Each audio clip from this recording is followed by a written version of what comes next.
મહુવાના બંદર ગામે મહિલા ઉપર હુમલો થયો છે તો મહિલા રોડ પર પસાર થતા સમયે ફોટો પાડવા મુદ્દે બબાલ થઈ હતી અને આ મહિલાને ઈજા થતા હોસ્પિટલ ખસેડવામાં આવી છે।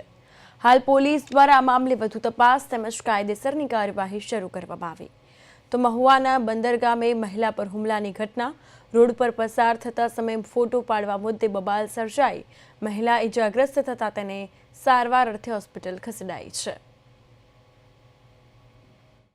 હું ઘરની બહાર નીકળું તો મારા અવારનવાર ફોટા પાડી લે, પછી સ્ટેટસ ચડાવે રોજની રોજ। અમે એની ઘરે કહેવાય જા તો એ ડાયરેક્ટ અમને મારવા મળ્યો, લાઇટ બંધ કરી દીધી ને અમને મારવા મળ્યો। પછી મને સાકુ મારવા આવ્યો તો મેં હાથ મૂસો કર્યો તો મને હાથ ઉપર ઘા લાગી ગયો। પછી એના મામાની ની બેન મારા વાળ પકડી ગયા, વાળ પકડી ને પછી મને બ્લોક ઉપર ઘા કરી દીધી।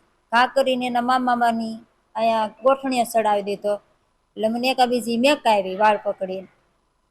પછી એ લોકો અંધારું કરી નાખ્યું, અંધારું કરીને પાણા મારવા માંડ્યા। પછી મને એકાબીજી રખાવા માંડ્યા। પછી અમે ડાયરેક્ટ અજવારે વહી આવ્યા।